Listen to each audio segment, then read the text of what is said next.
Boa noite, igreja.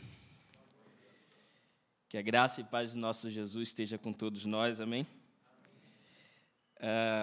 Bom, é um desafio muito grande falar sobre a reforma, né? Isso porque foi um fato histórico que mexeu não só com a igreja, como igreja, mas mexeu também com toda a sociedade da época e deixou legado até hoje. Tanto é que até hoje, nas escolas, a gente estuda sobre a Reforma Protestante, né? Isso cai no Enem. Então, é importante, de um modo geral. E, dentre esses muitos legados, a gente tem a presença desses 5 solas, né, que ficou conhecido como sola Escritura, somente as Escrituras, somente a Bíblia, solus Christus, somente Cristo, sola fide, somente a fé, sola gratia, somente a graça, e soli Deo glória, glória somente a Deus. E dentre esses 5 solas, eu queria focar em 2, que é sola Escritura e solus Christus. Mas antes, eu vejo a necessidade só da gente entrar no contexto aqui da Reforma Protestante, brevemente. Porque o que aconteceu? A igreja, com o passar do tempo, ela se perdeu na sua doutrina e na sua pregação. E ela já estava passando a ensinar algumas coisas meio complicadas, como, por exemplo, dizer que a salvação, você poderia alcançar a salvação se você pudesse comprar indulgências. Então, você dava um dinheiro para a igreja, e aí a igreja te dava um ingresso para você entrar no céu. Você também podia dar um dinheiro para a igreja em nome de um familiar seu, que aquela pessoa também receberia um ingresso para poder entrar no céu. Isso tudo é meio complicado. E alguns líderes da igreja sabiam que isso era meio complicado. Então, não só nessa questão, mas em tantas outras, muitos líderes religiosos entraram para discutir sobre essas ideias, essas doutrinas, e combater essas doutrinas. E uma dessas pessoas foi Martinho Lutero. E Lutero, ele escreveu a famosa 95 Teses e colocou lá na porta da igreja. Isso não era uma ofensa à igreja, tá? Isso era normal. Na academia, as pessoas faziam isso quando elas queriam discutir qualquer assunto.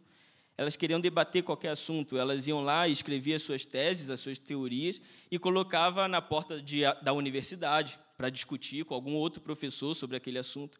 Colocava na porta da casa de alguém para discutir sobre aquela pessoa, daquele assunto. E Martinho Lutero, ele fez isso. Ele queria discutir aquelas situações, aquelas ideias que ele tinha. Então, ele colocou na porta da igreja, para que a liderança daquela igreja já pudesse discutir com ele aquele assunto. É claro que a igreja não gostou nada disso, então convida Martinho Lutero para se retratar os seus ensinamentos. E Martinho Lutero falou assim: olha, eu não vou me retratar, a não ser que vocês me mostrem nas Escrituras que eu estou errado. Porque, para mim, o que vale é o que está escrito aqui, e não os documentos que vocês produzem. Porque é somente as Escrituras. E as Escrituras dizem que só tem uma forma de ser salvo, que é Cristo. Somente Cristo pode salvar.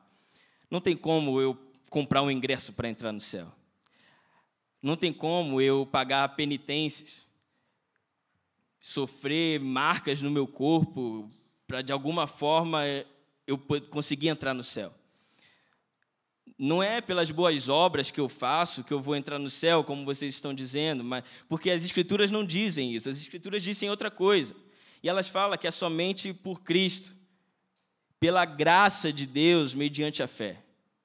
Se vocês me mostrarem nas Escrituras alguma coisa diferente disso, aí eu me retrato. Então, um grande movimento de reforma começou ali naquele lugar. E é baseado nisso, somente as Escrituras e somente Cristo, que eu gostaria de conversar com os irmãos hoje. E, para isso, gostaria que você abrisse a sua Bíblia em João, capítulo 18, versículos 28 a 38. Me perdoem aqueles que não gostam de história, mas não tem outro jeito. Hoje a gente vai ter que fazer um passeio pela história.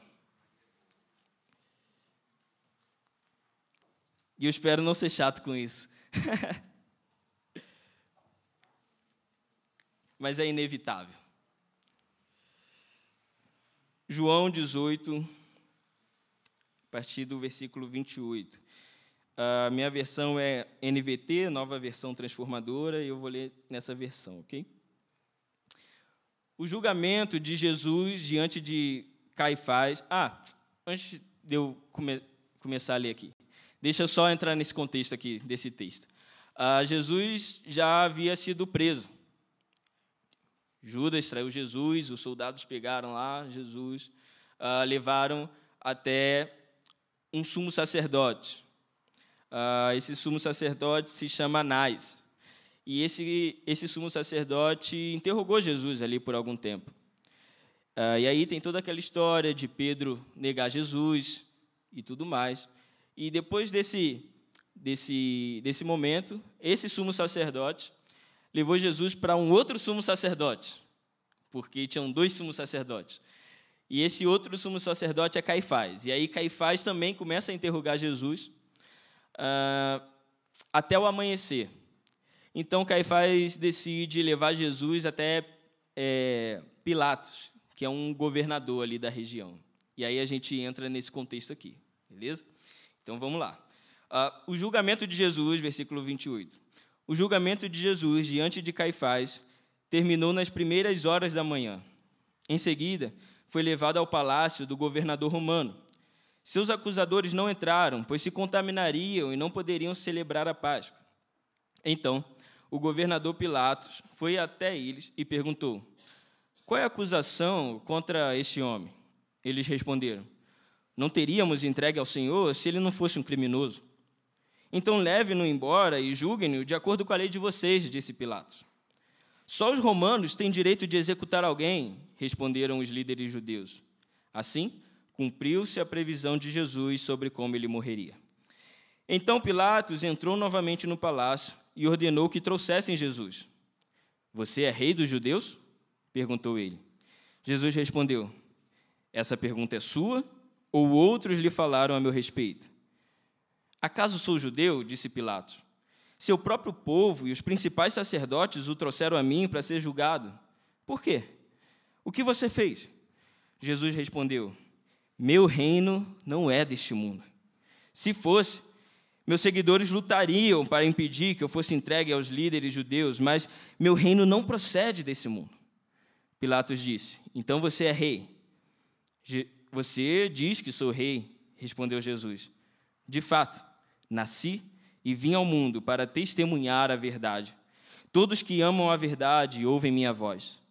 Pilatos perguntou: o que é a verdade? Senhor, muito obrigado, Pai, por esse dia. Muito obrigado porque estamos aqui na sua casa, Deus, para ouvir a tua palavra. Eu peço para que o Senhor fale aos nossos corações e nos ensine, Pai, nos instrua, e que alguma coisa em nós morra hoje, para que o Senhor possa crescer em nossa vida. Em nome de Jesus, amém. Há muitas coisas interessantes nesse texto. E, dentre essas muitas coisas, eu gostaria de chamar a atenção para um fato específico. Nesse texto, que a gente acabou de ler, nós podemos presenciar o encontro entre 2 grandes reinos. O primeiro é o poderosíssimo Império Romano, e aqui representado na figura de Pilatos. E o segundo é o poderosíssimo Reino de Deus, representado na figura de Jesus Cristo. E eu gostaria de começar falando um pouco sobre o Império Romano, porque se a gente não compreende o que era o Império Romano na época de Jesus, a gente não consegue compreender a fundo o que significa Jesus dizer que o reino de Deus chegou, e também não iremos conseguir compreender perfeitamente o que Paulo quis dizer quando disse lá para os romanos que o evangelho de Jesus é poder de Deus para a salvação dos que creem. Então, deixa eu contar um pouco a história do Império Romano e vocês vão compreender melhor o que eu quero dizer com isso. Lá no ano de 60 a.C., Roma era uma grande república. Roma não era um império, Roma era uma grande república. E era comandada por 3 grandes homens, Júlio César, Pompeu e Crasso. E esse comando ficou conhecido como triunvirato. Foi o primeiro triunvirato. Então, com o apoio do exército romano, Júlio César, um desses 3, ele recebeu muitos títulos. E um desses títulos era de Pontifex Maximus, ou seja, sumo sacerdote, o representante do povo diante de Deus. Ele também recebeu o título de ditador perpétuo, ou seja, isso permitia que ele reformasse a Constituição como ele quisesse. Ele recebeu o título de censor vitalício, dava o direito dele escolher os senadores, lembrando que era uma república. Então, quem estava ali no comando daquela república não decidia as coisas. Ele apresentava a proposta para o Senado, e o Senado discutia e aprovava ou não. Então, como censor vitalício, ele poderia escolher quem ele quisesse para o Senado, o que beneficiaria, né? E ele também recebeu o título de cônsul vitalício, ou seja, ele era o comandante do exército. Todo o poder do exército estava sob o comando dele. Então, como um ditador, Júlio César ele fez o que queria com a república. Não havia ninguém tão poderoso como ele, ou seja, não havia ninguém que pudesse impedir Júlio César de fazer o que ele bem entendesse. Então, em 44 a.C., alguns anos depois, as mesmas pessoas que declararam Júlio César como grande ditador armaram uma conspiração para assassinar Júlio César. Então, com a morte de Júlio César, surge um segundo triunvirato, que é formado por Marco Antônio, Caio Otávio, e eu quero que vocês gravem esse nome, Caio Otávio, e Lépido. Então, nessa época, surgiram várias guerras civis. Depois da morte de Júlio César, aquela república virou uma loucura. E aí era guerras civis, eram problemas econômicos, era uma crise generalizada na República Romana. Então, com tantas guerras, que resultou na morte de muitas pessoas importantes, em 27 a.C., subiu ao trono o filho adotivo de Júlio César, que é o Caio Otávio. Ao assumir o trono, Caio Otávio ele recebe muitos títulos. Então, ele recebe o título de príncipe, que é o principal cidadão. Ele recebe o título de Pontifex Maximus, que é esse sumo sacerdote, o representante do povo para com Deus. E ele recebe o título de Augustus, ou seja, o governador supremo. Agora não tem mais ninguém acima de Caio Otávio, não tem mais ninguém do lado de Caio Otávio, todos estão abaixo de Caio Otávio. Caio Otávio é o governador supremo. Tudo que ele disser é lei e tem que ser feito, e ele não precisa convencer ninguém disso. Assim, Caio Otávio agora se torna conhecido como César Augusto, e ele foi declarado como o grande imperador, dando início a uma nova era, a era do Império Romano, que tinha como o grande objetivo dar ao seu povo paz, segurança e prosperidade. Esse era o grande objetivo do Império Romano, dar ao povo paz, segurança e prosperidade. E esse foi o grande lema do Império e que ficou conhecido com o passar dos anos como o período da Pax Romana, ou da paz romana. Mas esse período de paz foi um pouco esquisito, porque esse período de paz foi às custas de muito de muito sangue derramado. Porque qualquer pessoa que fosse contra a paz, a segurança e a prosperidade do império era inimigo do império e deveria ser morto. Então, a paz romana era uma paz meio esquisita. E veja só que interessante. Numa cidade chamada Priene, existia um monumento a César Augusto. E esse monumento estava escrito o seguinte, e é interessante você prestar atenção no que estava escrito aqui, porque aqui a gente consegue ter uma ideia de como as pessoas enxergavam César Augusto ou como César Augusto queria que as pessoas o enxergassem.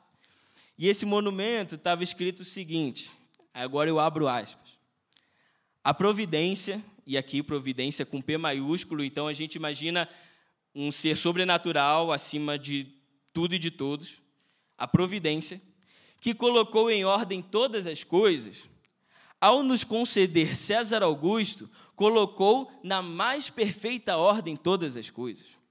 Ela o encheu com virtude para beneficiar toda a humanidade, quando o enviou como nosso Salvador, tanto para nós como para nossos descendentes. Assim, César conseguiu acabar com a guerra e organizou todas as coisas, excedendo as nossas esperanças ou excedendo as nossas expectativas. Por isso, o dia do seu nascimento foi o princípio do Evangelho, ou seja, as boas novas para o mundo. Fecho aspas. O dia do nascimento de Júlio César foi o princípio das boas novas. Foi o princípio do Evangelho.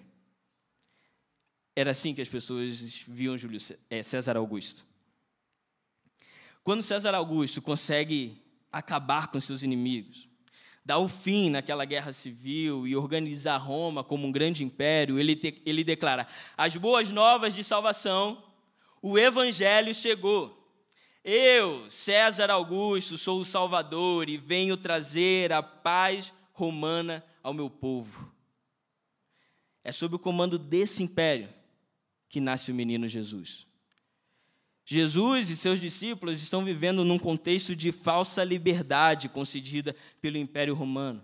Porque, embora os judeus tivessem mesmo uma liberdade de culto, uma liberdade para suas festas religiosas, uma liberdade para suas cerimônias religiosas, precisamos lembrar que, para que os judeus pudessem desfrutar dessa tal liberdade, eles precisariam pagar um preço muito alto. E quando eu falo de preço, eu estou falando de dinheiro mesmo. Os judeus eles tinham que pagar altos impostos no templo, não para sustentar a casa de oração, a casa de Deus, mas para sustentar uma liderança religiosa que estava não de acordo com a vontade de Deus, mas trabalhava para sustentar essa paz romana. Mas alguns judeus, conhecedores das Escrituras, sabia que um dia Deus enviaria o ungido, o Messias, o Cristo, para libertar o povo judeu do domínio desse grande império que os atormentava. Eles sabiam, porque assim diziam as Escrituras, que esse Messias seria o rei dos judeus e que esse reino seria semelhante ao reino de Davi, com muitas conquistas, que resultaria em uma paz não só para Israel, mas para todo mundo. Para os judeus, a chegada do Messias inauguraria uma nova era. A primeira era, a era dos grandes impérios e dos muitos pecados, ficariam para trás, e então se daria início a uma segunda era, a era do reino de Deus, quando os grandes impérios seriam derrotados e não haveria mais a opressão causada por seus inimigos, porque todas as coisas seriam renovadas pelas mãos do Messias esperado. E então, nesse contexto, surge um homem na Galileia anunciando a chegada do Evangelho do Reino de Deus. Abra sua Bíblia em Marcos, capítulo 1.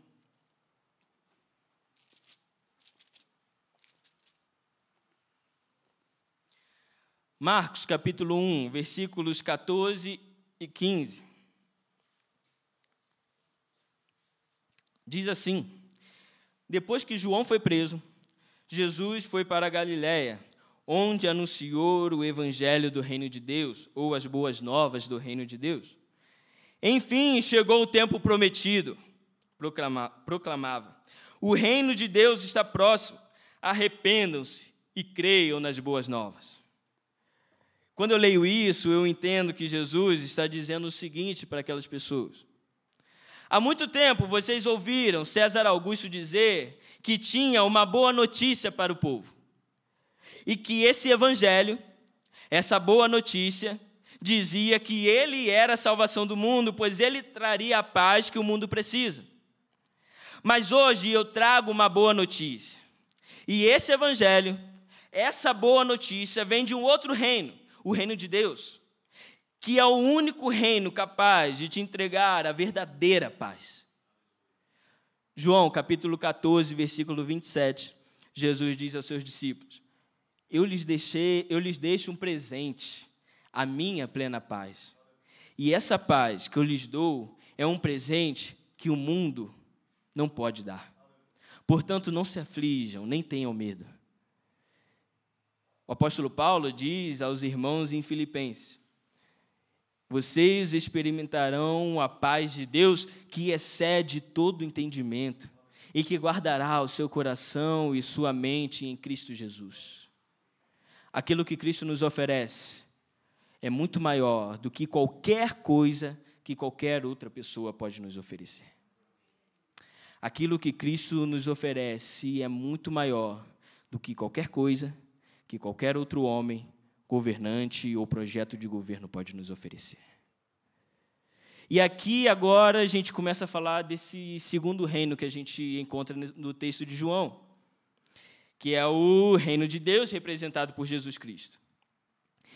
Se é verdade que Jesus é o Messias esperado e que esse Messias inauguraria uma nova era onde venceria todos os seus inimigos e restauraria todas as coisas, então a pergunta que fica é: como ele fará isso? Nós podemos encontrar essa resposta, a resposta dessa pergunta, facilmente nos 4 evangelhos. A gente consegue encontrar facilmente nas cartas dos apóstolos, no livro de Atos. Mas antes da gente ir em busca dessa resposta, eu gostaria de lembrar aos irmãos o seguinte: quando falamos agora há pouco do Império Romano, enfatizamos que o objetivo desse império era trazer paz, segurança e prosperidade ao povo. E que todas as pessoas que agiam contra o objetivo desse império eram vistos como inimigos e deveriam ser mortos. Em muitos aspectos, o reino de Deus é semelhante ao Império Romano.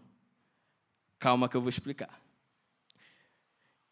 Se nós lemos a Bíblia hebraica, a Bíblia que Jesus lia, ou o Antigo Testamento, que está aí na mão de vocês, nós podemos perceber em vários momentos Deus dizendo ao povo que se eles obedecessem aos seus mandamentos e que se eles andassem nos caminhos do Senhor, então eles terão tempo de paz, segurança e prosperidade.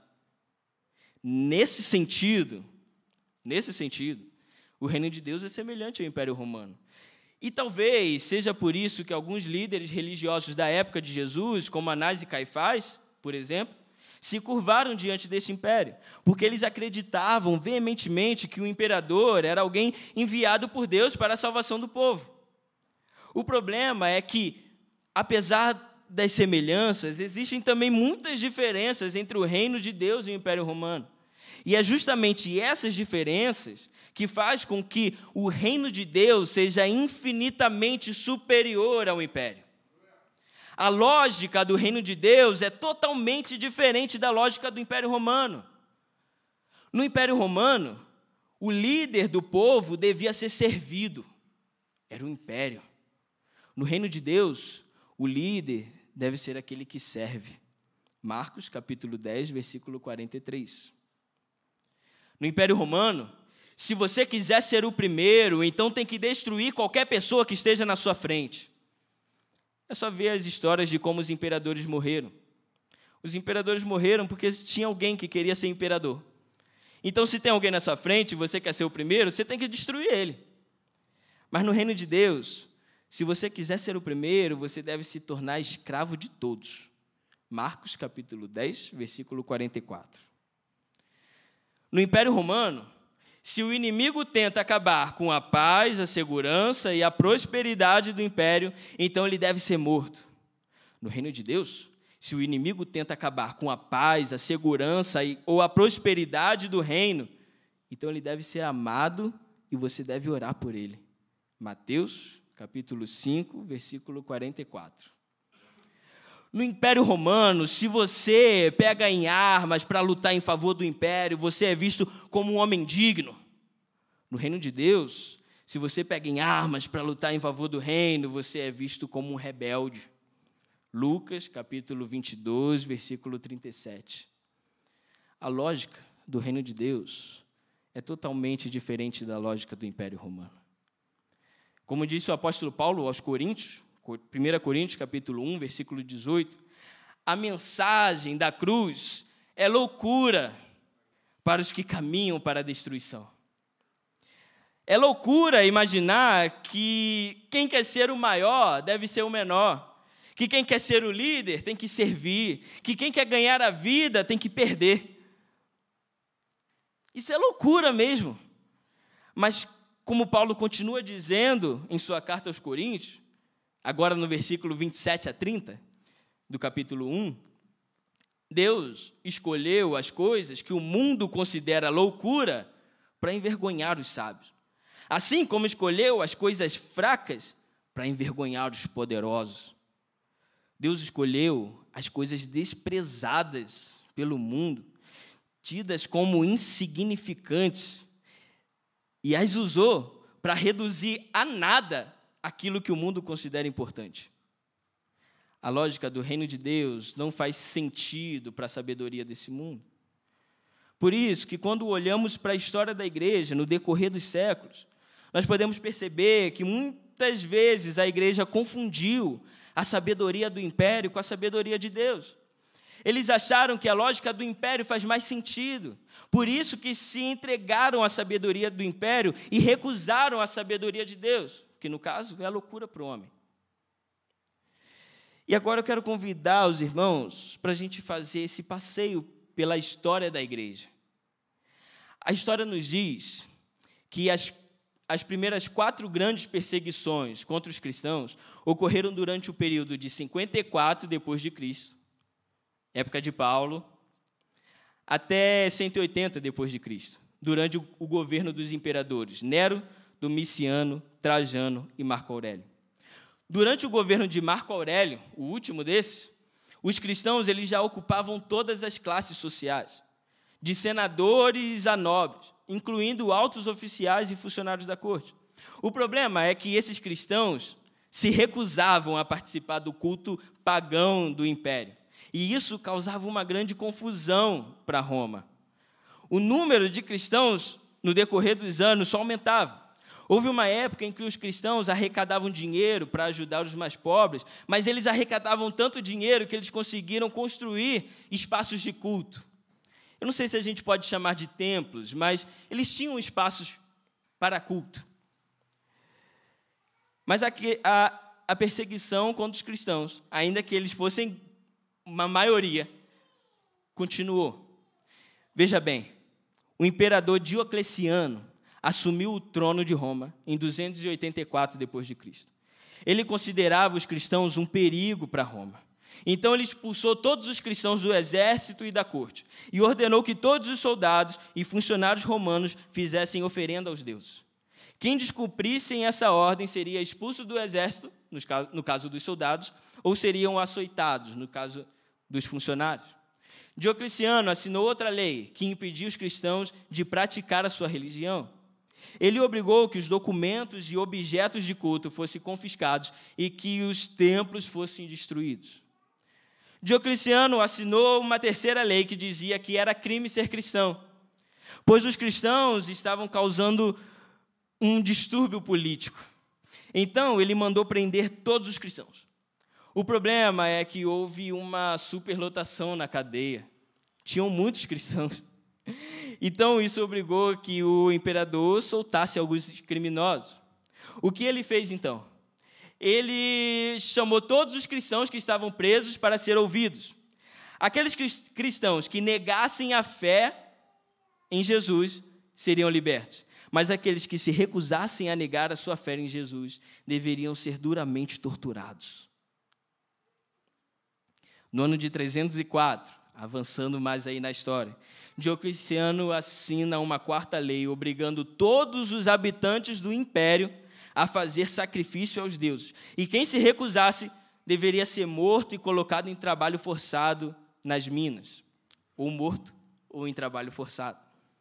As coisas começaram a melhorar para os cristãos alguns anos depois, quando Constantino assumiu a cadeira de imperador. Constantino assinou uma lei, Édito de Milão, que concedendo liberdade de culto aos cristãos e a devolução de seus lugares de culto que tinham sido confiscados durante várias perseguições. Ele fez isso não só para os cristãos, mas para outras religiões também que eram perseguidas. Constantino, ele meio que estava dizendo com essa lei, olha, vocês têm os seus deuses, então vocês podem livremente adorar os deuses que vocês quiserem. Está liberado. Não tem perseguição. Em 380 depois de Cristo, um pouquinho mais adiante, quando agora o imperador era Teodósio I, o cristianismo atinge um status dentro do Império Romano. Teodósio I assina uma lei, Édito de Tessalônica, dizendo que agora o cristianismo era a única religião legítima do Império Romano e que todas as outras religiões deveriam acabar. A Igreja de Jesus, que deveria ser representante do reino de Deus, agora está representando um outro reino, o Império Romano. Com o passar do tempo, esse status que a igreja recebeu de Teodósio I se transformou em um poder político. Agora nós chegamos a um determinado momento da história em que a igreja toma as decisões para o Estado, mas faz isso em nome de Deus. O grande problema disso tudo é que o nome de Deus está sendo usado, mas a lógica do reino de Deus está sendo esquecida. A igreja substituiu a lógica do reino de Deus pela lógica do Império Romano. Isso significa que se você é o líder, então alguém vai te servir. Se você quiser ser o primeiro, então você precisa destruir todos os outros que estão à sua frente. Se o inimigo tenta acabar com a paz, a segurança ou a prosperidade da igreja, então ele deve ser morto. Se você pega em armas para lutar em favor da igreja, então você é um homem digno. E por aí vai. Trocaram a lógica do reino de Deus pela lógica do império, mas agora fazem isso usando o nome de Deus. A história nos conta que no início do 2º milênio, depois de Cristo, a igreja se organizou em uma jornada que ficou conhecida como as Cruzadas. Porque na lógica do império é isso que acontece. Se o inimigo vai contra a paz, a segurança e a prosperidade, então ele deve ser morto. Um pouco mais adiante na história, a gente encontra a igreja agindo em um outro cenário terrível, conhecido como Inquisição, onde haviam investigações de suspeitas de heresias. Ou seja, se qualquer pessoa tivesse alguma atitude suspeita contra a igreja, então ela deveria ser torturada ou até mesmo morta. Claramente, esses tipos de atitudes não são atitudes que provêm do reino de Deus. Então, chegamos no século XVI, o século da Reforma Protestante. A igreja continua agindo usando as lógicas de um império, mas com uma diferença, fazendo uso do nome de Deus. Não agora só do nome de Deus, mas também das Escrituras, para benefício próprio. Então, com a intenção de conseguir dinheiro para construir a tão famosa Basílica de São Pedro, a igreja oferece indulgências ao povo. Isso significa que se você pagasse uma certa quantia para a igreja, como eu falei lá no início, então seus pecados estariam perdoados. Se você pagasse a quantia para a igreja em nome de alguém, esse alguém seria perdoado dos seus pecados e estaria salvo. Uma pessoa boa mesmo era aquela pessoa que dava muito dinheiro para a igreja. Você consegue perceber o quanto isso é contrário à lógica de Jesus? Vamos abrir nossa Bíblia em Marcos, capítulo 12.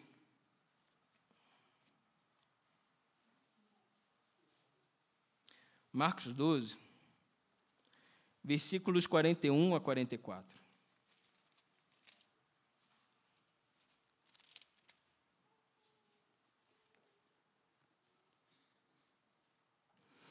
Jesus sentou-se perto da caixa de ofertas do templo e ficou observando o povo colocar o dinheiro. Muitos ricos contribuíam com grandes quantias. Então veio uma viúva pobre e colocou 2 moedas pequenas. Jesus chamou seus discípulos e disse: eu lhes digo a verdade, essa viúva depositou na caixa de ofertas mais que todos os outros. Eles deixaram uma parte do que lhes sobrava, mas ela, em sua pobreza, deu tudo o que tinha. Aqui vemos que, para Jesus, não importa a quantidade, mas a generosidade do coração. Porque na lógica do reino de Deus, o que está em jogo não é o quanto você pode dar, mas a qualidade da sua entrega.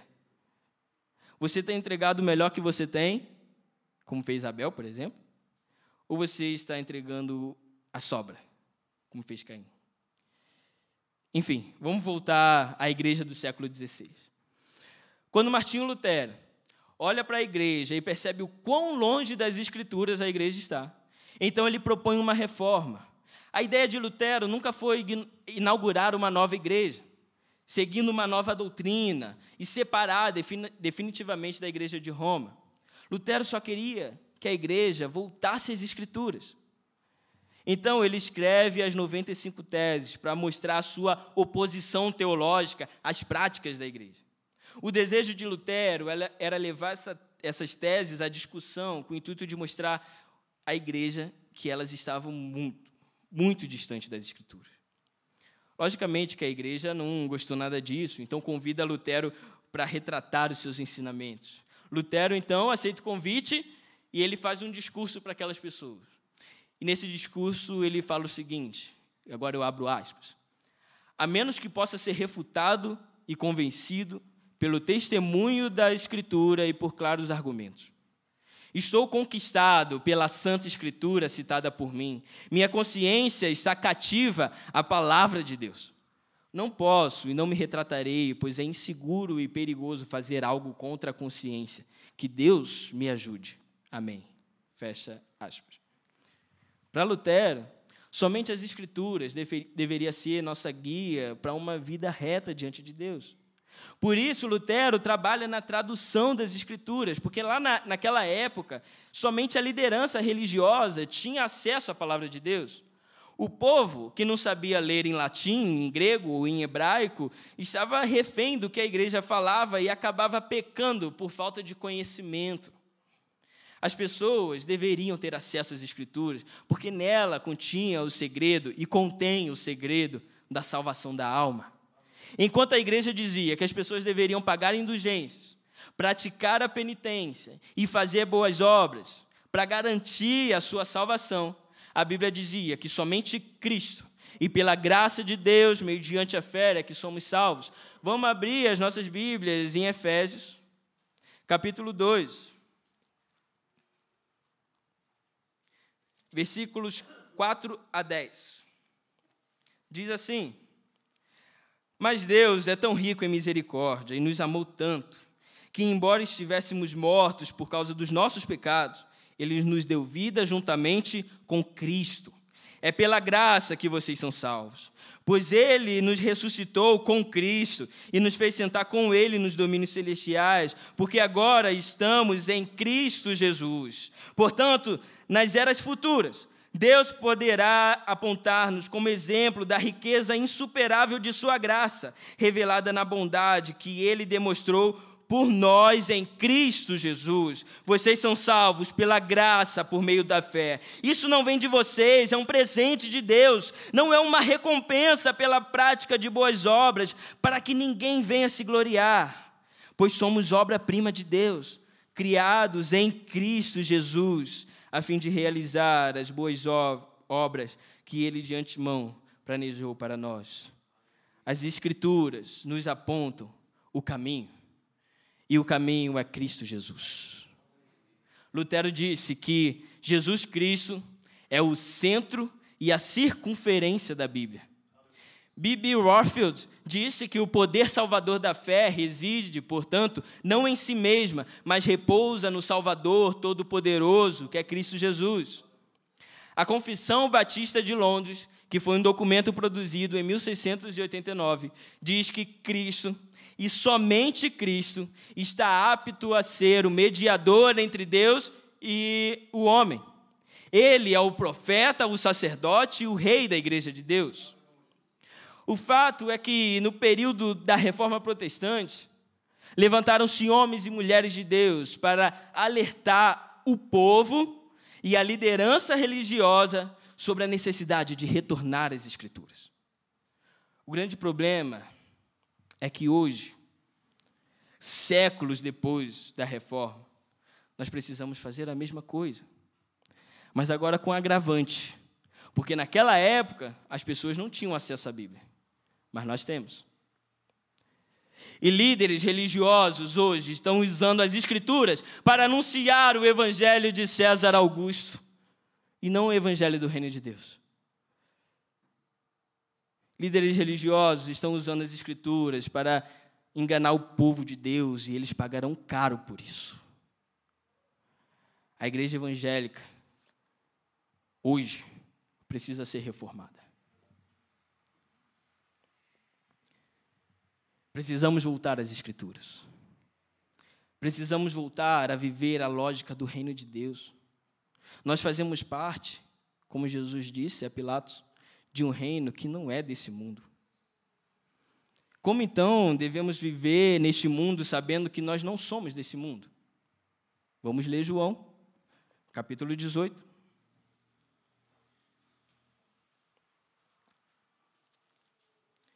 Versículo 37.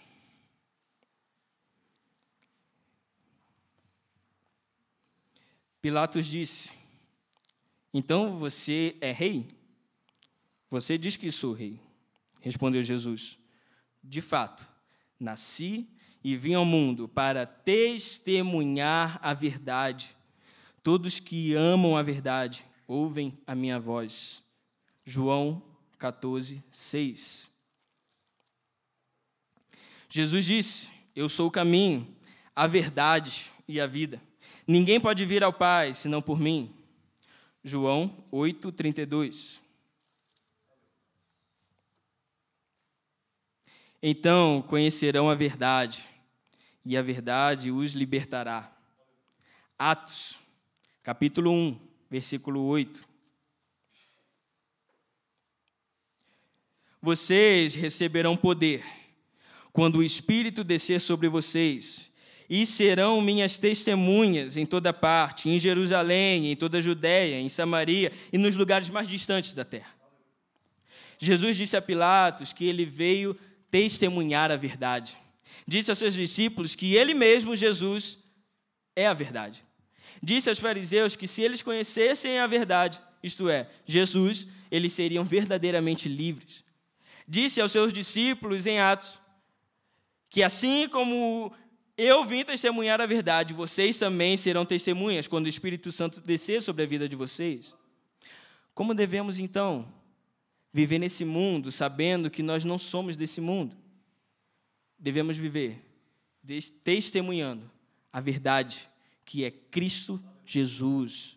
Pois somente Cristo Jesus salva, somente Cristo Jesus liberta, somente Cristo Jesus transforma, somente Cristo Jesus faz nova todas as coisas. Precisamos voltar às Escrituras. Porque hoje, líderes religiosos estão usando as Escrituras para distorcer a verdade com V maiúsculo, para anunciar a chegada de um novo Messias, porque para eles a salvação chegou e a salvação é César. Anás e Caifás também pensavam assim. Quando César Augusto chegou da batalha e anunciou que a paz havia chegado em Roma, ele se declarou filho dos deuses e por isso deveria ser adorado como tal. Quando César entrava nos templos romanos, o seu nome era louvado e exaltado pelos fiéis. Anás e Caifás, sumos sacerdotes de Deus, concordavam com esse sistema e faziam parte dele. Por isso, quando eles viram Jesus anunciando a chegada de um novo reino, e assim colocando em xeque a paz, a segurança e a prosperidade de Roma, eles levaram Jesus para sofrer a pena mais alta que um inimigo do império poderia sofrer, que era a morte, e morte de cruz. O que eles não sabiam era que esse era o plano de Deus para a salvação do mundo. Era necessário que Jesus enfrentasse e vencesse o maior dos inimigos, a morte. Quando Jesus morreu naquela cruz e ao terceiro dia ressuscitou, um grande anúncio se espalhou por todo o mundo, por todo o Império Romano. Ninguém pode impedir o avanço do reino de Deus, nem mesmo a morte. As portas do inferno não podem prevalecer contra a igreja de Cristo Jesus. E é por isso que quando a igreja passou por períodos de duras perseguições e mortes brutais, ela não foi derrotada. Muito pelo contrário, o reino de Deus continuou avançando e crescendo e libertando cativos e curando enfermos, expulsando demônios, porque onde o reino de Deus está, nem mesmo a morte é capaz de impedir o seu avanço. Jesus venceu a morte. Meus irmãos, não importa qual é o império que domina o mundo, não importa se a igreja é perseguida ou se a igreja é aliada, o que nós não podemos esquecer é que fazemos parte de um reino que não é desse mundo. E, portanto, é muito superior a qualquer tipo de reino ou governo terreno. Césares morrem, governos passam, mas a palavra do Senhor nunca passará. O que nós não podemos fazer é usar a palavra do Senhor para anunciar a chegada de um novo Messias. Vamos abrir em Atos, capítulo 4. E caminhando para o final. Atos, capítulo 4, versículo 12. Diz: não há salvação em nenhum outro. Não há nenhum outro nome debaixo do céu em toda a humanidade por meio do qual devamos ser salvos. Somente pelo nome de Jesus. Nenhum outro nome é capaz de nos libertar das garras de Satanás. Nem mesmo é capaz de nos libertar dos nossos pecados. João capítulo 8, versículo 36 diz: se, pois, o Filho vos libertar, verdadeiramente sereis livres. Somente Cristo, meus irmãos. Somente as Escrituras.